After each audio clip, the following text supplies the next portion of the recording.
तर मग आता आषाढी एकादशी आलेली आहे, त्यासाठी मी आज वरीचं तांदूळ, साबुदाणे आणि हे बटाटे मी 3 उकडून घेतलेले आहेत.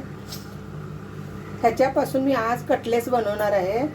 तर साबुदाणे सर्वप्रथम आता पावसाळा चालू झालाय ना, नरम पडतात, मग बारीक होत नाहीत, म्हणून जरा नॉर्मल असं गरम करून घ्यायचं. हे वरीचे तांदूळ पण जरा मिक्सरला बारीक झालं पाहिजे ना, साधारण असं कोमट उन्हात जरी तुम्ही गरम करून घेतलं तरी चालेल, पण आता ऊन कुठे आहे, त्यासाठी तव्यात हलकं असं गरम करून घ्यायचे. आणि हे बटाटे उकडलेले आहेत, साली काढून ह्या अशा घ्यायच्या, किसणीवर किसून. नंतर मी ते दाखवतोच. सर्वप्रथम साबुदाणे भाजून घेते. आता साबुदाणे आपण भाजून घेऊ.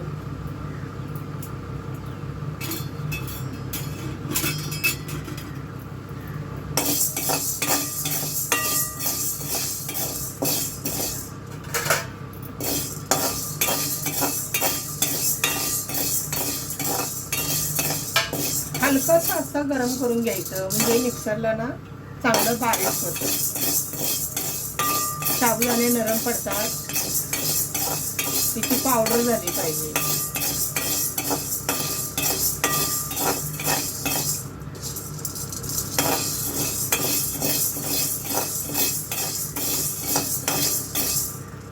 चला आता साबुदाणे गरम झालेले आहेत, आता मी काढून घेते. वरीचे तांदूळ त्याच पद्धतीनं हलकेसे नॉर्मल असं गरम करून घ्यायचं, म्हणजे बारीक होतं.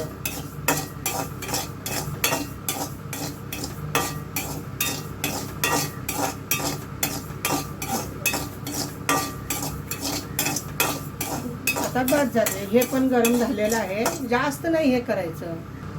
आता हे थंड होईस्तोवर आपण आता उपवासाच्या कटलेटची चटणी बनवून घेऊ. तर मग आता खोबरं मी घेतलंय बघा, अर्धा कवट खोबरं वल्ल घेतलेलं आहे.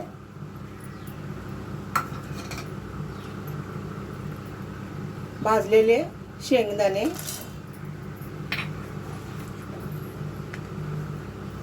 चार मिरच्या घेतलेल्या आहेत, थोडंसं किंचित अद्रक टाकायचं,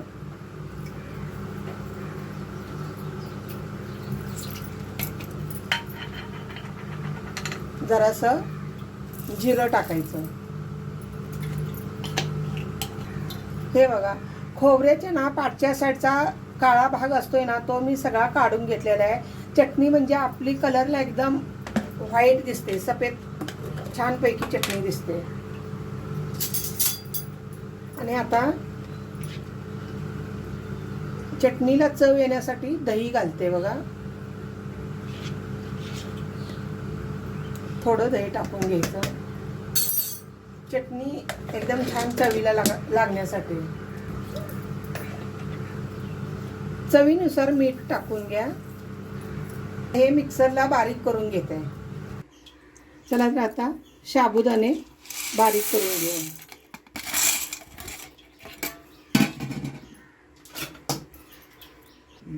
हे बघा कसं रव्यासारखं असं साबुदाणे बारीक झालेले आहे.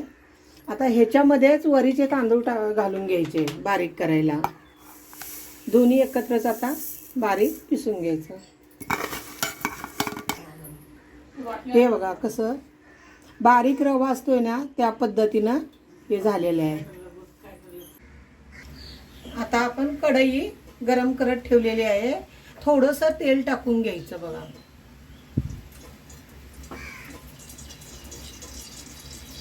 एखादा चमचा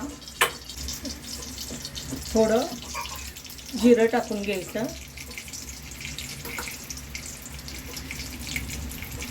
ओली मिरची,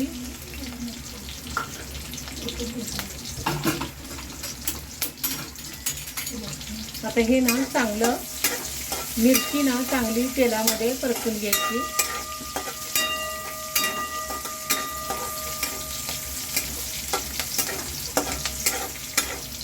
मिरची चांगली परतलेली आहे. ज्या वाटीन वरीचं तांदूळ घेतलेले ना, त्या ह्यानंच कपानं पाणी घ्यायचं, 1.5 कप.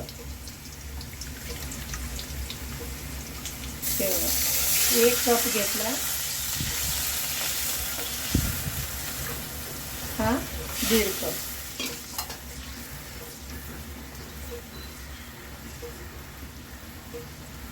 आता पाण्याला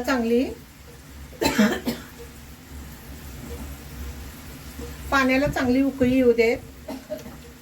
आता त्याच्यामध्ये ना चवीनुसार मीठ टाकून घ्यायचं.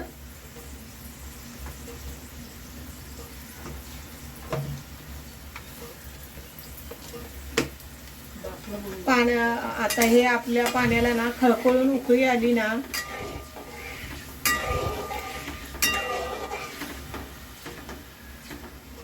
पाण्याला उकळी आलेली आहे. आता ना थोडं थोडं पीठ त्याच्यात मिक्स करून घ्यायचं.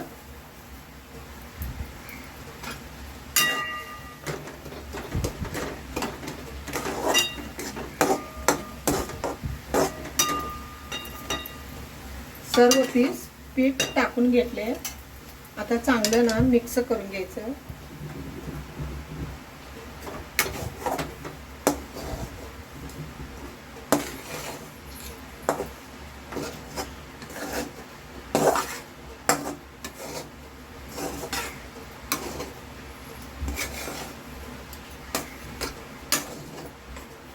तुम्हाला जर उपवासला कोथिंबीर चालत असेल तर कोथिंबीर घातली तरी काय हरकत नाही. मी टाकत नाही. पीठ ना किती स्मूथ झालेलं आहे बघा. आता हे जरा गार होऊ दे. आता याच्यावर झाकण ठेवायचं आणि पीठ जरा हे करू द्यायचं, वाफलू द्यायचं पीठ. आता 5 मिनिटासाठी मी असंच ठेवून देते आणि गॅस बंद करते. चला तर आता आपलं ते थंड होण्यासाठी काढून घेऊ.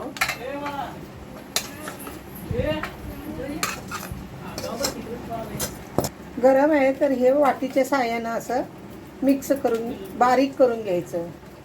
कुठं गुठल्या बिटल्या असल्या.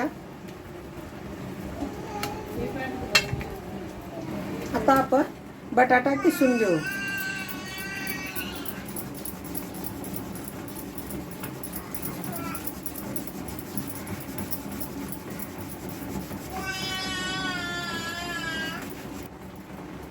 तिन्ही बटाटे आता मी किसून घेतलेले आहे. त्याच्यामध्ये शेंगदाण्याचं कूट घ्यायचं 2 चमचे टाकून. चिली प्लस टाकून घ्यायची थोडी. मीठ पहिला आपल्या वरीचे पीठ ना शिजवून घेते वेळी मीठ टाकलेलं आहे. त्या पद्धतीनं जरा मिक्स करून सगळं घ्यायचं. कमी जर असलं तर टाकायचं. आता हे सगळं असं मिक्स करून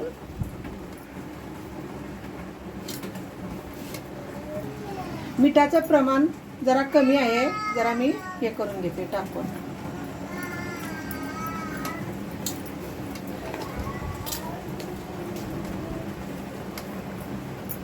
आता हे पीठ ना झालेलं आहे मळून. आता शेंगदाण्याचा कूट बीट सर्व काही टाकलेलं आहे. आता तेलाचा वरती हात लावून 5 मिनिटासाठी ठेवायचं.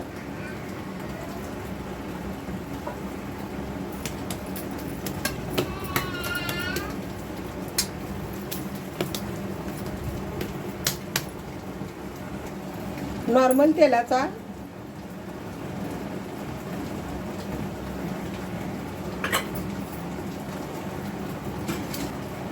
तेल ना असं पूर्ण ह्याला लावून घ्यायचं. हे जाड नाही हे करायचं.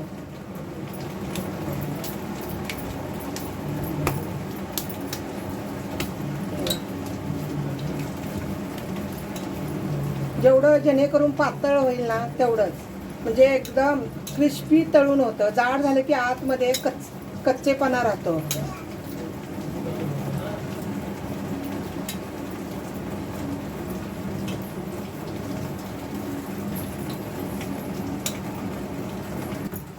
चला तर आता आपण हे सर्वप्रथम मधोमध असं कटिंग करून घ्यायचं.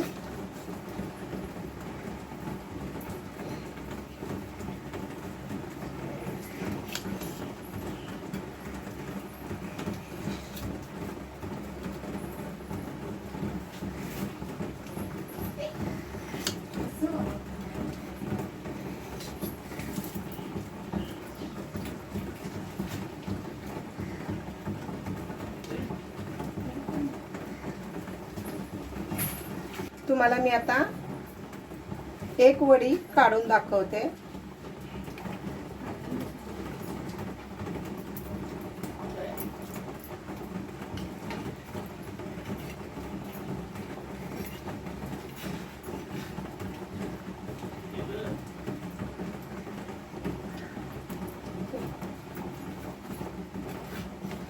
हे पहा, अशा छान वड्या निघलेत बघा.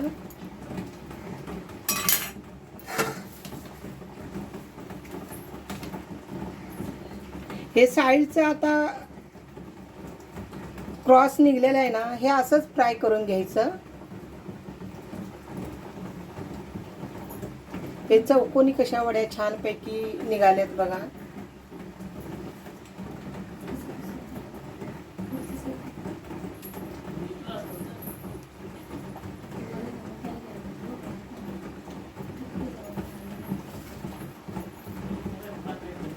आता हे बघा किती छान झालेत बघा, कसे चौकोनी असे एकदम कशी निघालेत बघा.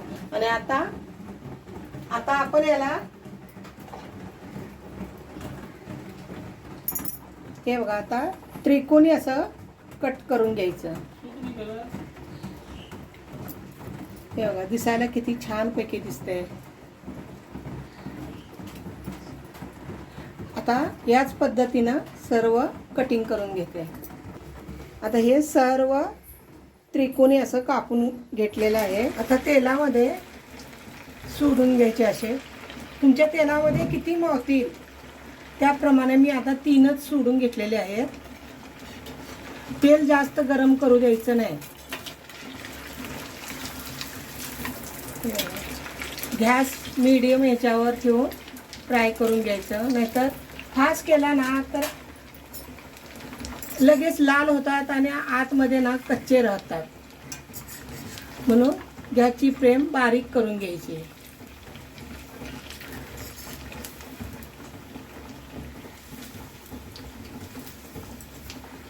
बारीक करूनच तळून घ्यायचे, म्हणजे एकदम क्रिस्पी फ्राय होतात.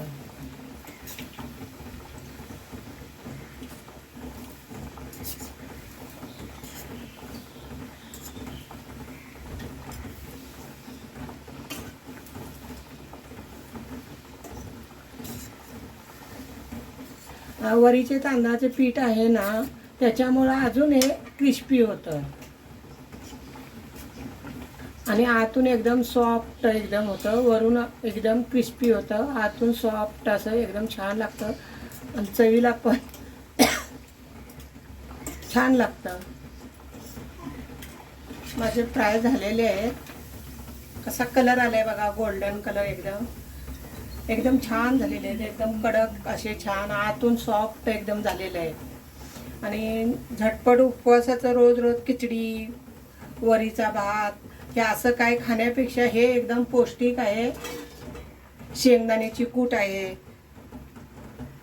वरीचे तांदूळ आहेत, साबुदाणे आहेत, असे 3 प्रकार मिक्स पिट्ट करून हे मी कटलेट्स बनवलेले आहेत. चवीला तरी अप्रतिम झालेले आहेत.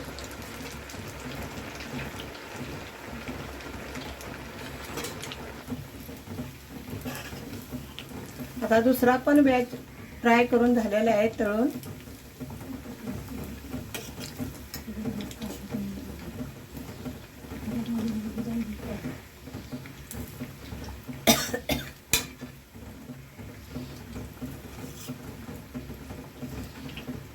कोणताही तुम्ही उपवास पकडा, त्या उपवासासाठी साध्या सोप्या पद्धतीनं, एवढं काय ह्याच्यात हे नाही, तुम्ही जरूर करून पहा.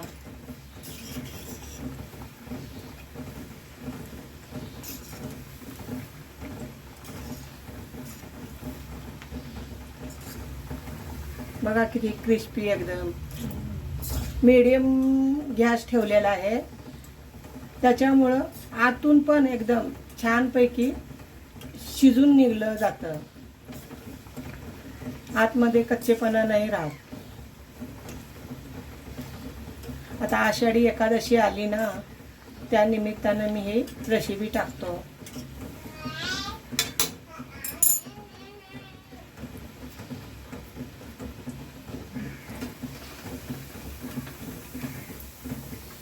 हे बघा किती छान झालेत बघा, आणि एकदम तर क्रिस्पी झालेले आहेत.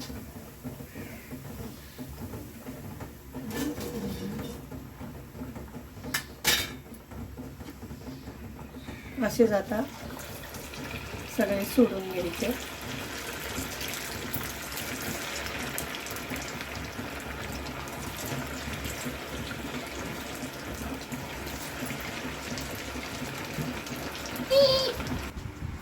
माझे आता साबुदाणा, वरी आणि बटाटा हे 3 पिठापासून माझं कटलेस तयार झालेलं आहे. आणि तुम्हाला जर माझी रेसिपी आवडली असेल तर लाईक करा, शेअर करा, कमेंटमध्ये मला एक तरी कमेंट करत जा, म्हणजे मला समजेल की तुम्हाला माझ्या खरोखर रेसिप्या आवडतात. आणि नवीन असाल तर सबस्क्राईब करायला विसरू नका. आणि आता हे बघा किती छान झालेले आहेत. तुम्हाला एक बघा किती क्रिस्पी झालेले आहेत. तुम्हाला एक मी तोडून दाखवते. हे बघा आतून बघा किती सॉफ्ट झालेले आहेत. कसे मेंदू वडे असतात ना त्या पद्धतीनं असं एकदम सॉफ्ट झालेलं आहे. ही खोबऱ्याची चटणी हे बघा